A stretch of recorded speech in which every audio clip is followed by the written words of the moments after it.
In the 1920s, Los Angeles was no stranger to crime, having long shed its reputation for innocence.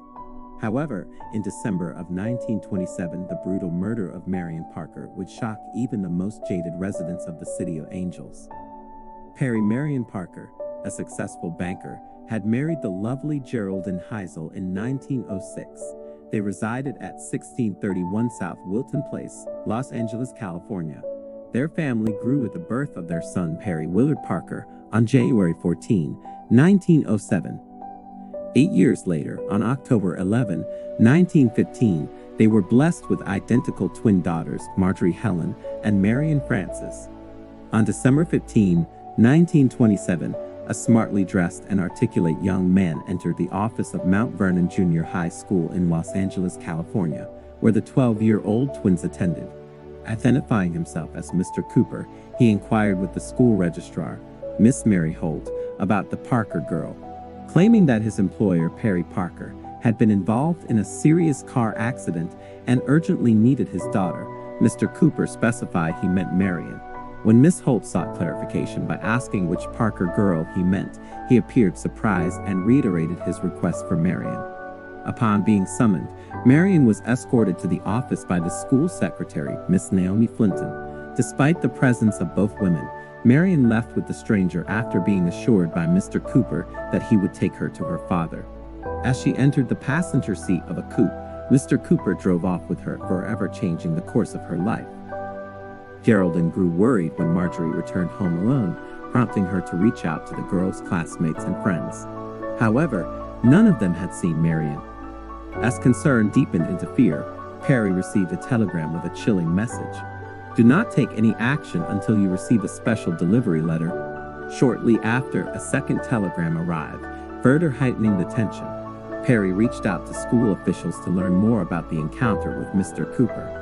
Realizing the severity of the situation, he promptly contacted the police, recognizing that his 12-year-old daughter had been abducted. Officers gathered information about Marion's appearance. She stood at 4'6", weighed approximately 100 pounds, and was dressed in an English print dress, brown Oxford shoes, and tan stockings. Her straight, dark brown hair was cut in a bob style, identical to her twin sister Marjorie. They also obtained a description of the abductor. A white male, aged between 25 and 30, standing around 5'8". He was clad in a heavy grayish-brown overcoat, black shoes, and a dark hat. These details were swiftly disseminated to the press. Chief of Detectives Herman Klein mobilized every available officer to join the search, expressing grave concerns about Marion's safety. With each passing hour, Perry and Geraldine became increasingly anxious as their daughter remained missing, despite the extensive efforts undertaken by law enforcement. The following day, a ransom note arrived at the Parker residence, demanding $15,000 in gold certificates for Marion's safe return. Following the initial ransom note, 2 additional notes arrived, each signed with ominous monikers, Fate, Death, and the Fox. One of the letters contained a chilling postscript purportedly written by Marion herself. Daddy, please listen to this man and do as he says or he'll harm me. Your loving daughter, Marion Parker. The Fox issued instructions to deliver the ransom money to 10th Street and Gramercy Place, and Perry complied accordingly. Unbeknownst to him, the police, who had been surveilling the Parker residence, trailed him discreetly. Unfortunately, the kidnapper fled upon realizing he was being followed. Subsequent letters from the kidnapper assured Perry of Marion's continued survival. The perpetrator claimed that Marion had spotted him during the failed money exchange and expressed confusion as to why her father hadn't intervened. Perry was instructed to await a telephone call and warned to keep law enforcement at bay. The anticipated call came on December 17 at 7:35 p.m., directing Perry to bring the ransom money to West 5th Street and South Manhattan Place in Los Angeles. Perry arrived promptly, cash in hand, by 8 p.m. A Chrysler coupe pulled up alongside Perry's vehicle, with the driver's face obscured by a bandana and brandishing a firearm. Perry confirmed he had the money and inquired about Marion's well-being.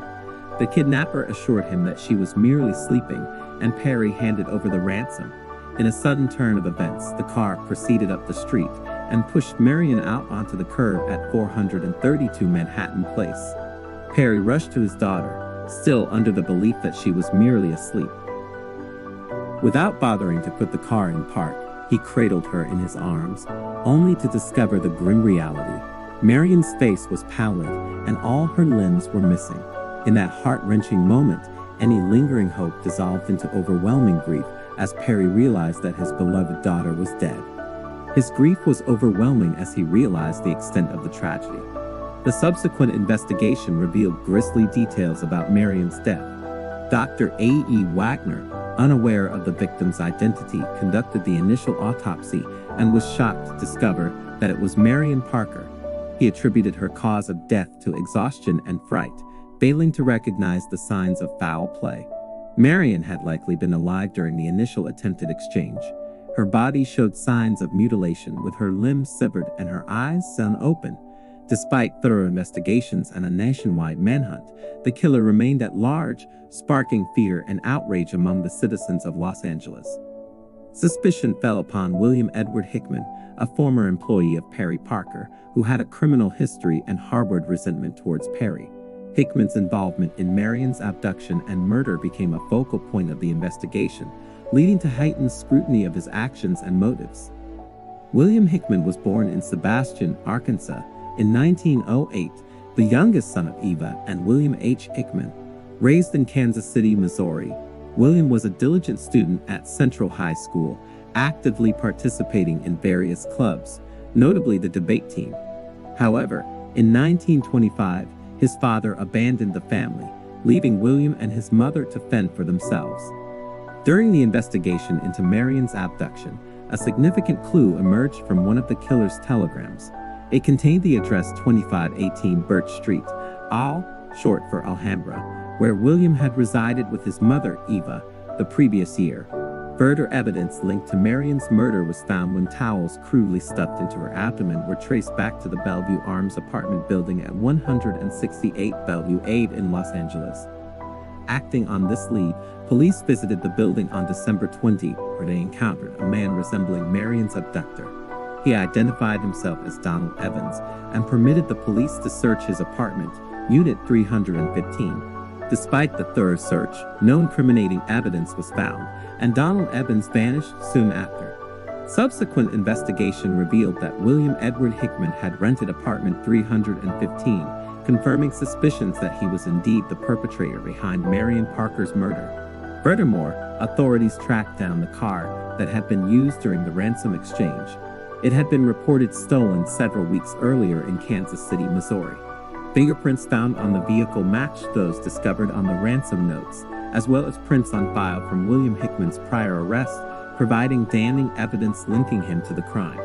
In the initial stages of the investigation, authorities had little to go on regarding William's whereabouts. He hadn't returned to Kansas, nor had he sought refuge with his father in El Paso. A gas station attendant in Oregon thought he spotted William driving a green Hudson Sedan. Later, in Seattle, a $20 ransom note was used to purchase cold weather clothing, prompting heightened vigilance among law enforcement in the region. Then, on December 22, 1927, Oregon police officers Chief Gurdane and Officer Llewellyn were taking a break in Echo, Oregon, when they spotted an unmistakable green Hudson passing by. Acting swiftly, Officer Llewellyn pursued the vehicle at speeds exceeding 40 mph. With Chief Gurdane riding on the running board, they eventually caught up to the stolen Hudson and aimed a pistol at the driver. Despite a half-hearted attempt to flee, William eventually yielded without resistance. When apprehended, he simply shrugged his shoulders and remarked, "Well, I guess it's all over." Upon learning of William's arrest, Perry Parker expressed profound gratitude to reporters, stating, "I feel a deep and sincere sense of thankfulness that this man has been captured, relieving mothers of the fear that he may snatch away their children." William readily confessed to the kidnapping upon his arrest, attempting to shift blame for Marion's murder onto a friend named Andrew Kramer. However, he was incarcerated at the time of Marion's death. Following his apprehension, William was extradited to California by train under the escort of Detective Herman Klein from the LAPD. During the journey, William questioned why he was being brought to California, to which Herman replied candidly, They want your life. Rightly or wrongly, that's what they want. William responded with a smug grin, comparing his actions to those of infamous criminals Leopold and Loeb. During the train ride, William composed a 19-page confession detailing the murder of Marion Parker. He claimed his motive was to fund his college education. According to his account, he killed Marion after she recognized him from a previous encounter at her father's workplace. William admitted to strangling her and dismembering her body to facilitate disposal. To maintain the appearance of life and extort ransom, he filled her body with towels and sewed her eyes open. The trial commenced on January 25, 1928, presided over by Judge Trabucco, marking a significant event as the not guilty by reason of insanity defense was a novel concept in California. William, intending to employ this defense, began displaying erratic behavior, muttering to himself in his cell and feigning deafness when spoken to. Adding to the complexity, William confessed to another crime, the murder of pharmacist Clarence Toms during a holdup with his accomplice, Welby Hunt. Attorney Jerome K. Walsh represented William and agreed that the insanity defense was appropriate. He relied on the testimony of mental health professionals, as well as friends and family, to argue William's insanity. District Attorney Asa Keyes vehemently opposed this defense and hired his own team of psychiatrists to argue that William was sane when he committed the murder. Although William exhibited erratic behavior and claimed to be influenced by a supernatural being named Providence, he also confessed in a letter to another inmate that he intended to feign insanity in court. Edgar Rice Burroughs, author of Tarzan, attended the trial daily as a reporter for the Los Angeles Examiner. He concluded that William was not insane, but lacked remorse. The jury ultimately shared this sentiment. On February 9, 1928, William Hickman was convicted of first-degree murder after a brief 36-minute deliberation by the jury. Addressing the press, William accepted his fate, stating, "The die is cast, and the state wins by a neck. I don't think I have much to live for, and I don't know yet why I killed that Parker girl, but I did it, and I'll take my punishment." On Valentine's Day, Judge Trabucco sentenced William to hang for the murder of Marion Parker. William's reaction was one of laughter. This sentence was carried out on October 19, 1928, on the gallows of San Quentin. Before being escorted to the gallows, William indulged in a chicken dinner and listened to music on an old Victrola. He spent time reading letters from his mother, shedding tears at one point. In a final request, he asked a guard to hear his last confession. During this confession, William provided further details about Marion's final moments. After 3 days of captivity, Marion became restless. William, fearing she might attract attention, tied her to a chair in his apartment. Upon returning from mailing a ransom letter on December 17, Marion demanded to be released. Concerned about her growing loudness, William approached her from behind and strangled her with a towel around her neck. He described the struggle, lasting approximately 2 minutes before Marion fell silent and lifeless. William then moved her to the bathroom and placed her in the tub, where he played Bye, Bye, Pretty Baby on the phonograph while dismembering her limbs with a butcher knife. He admitted the possibility that Marion may have still been alive when he began this gruesome act. William maintained that revenge wasn't his motive for killing Marion. Instead, he claimed he grew increasingly agitated by her presence while attempting to secure ransom. He admitted feeling driven to a frenzy by the sight of her, acknowledging his blasphemous thoughts. However, on October 29, 1928, as he ascended the 13 creaky steps to the gallows, William fainted as the executioner placed a black hood over his head. The rope was too slack to break his neck. Consequently, William strangled for 14 agonizing minutes before the doctor pronounced him dead, a duration 7 times longer than it took him to strangle Marion.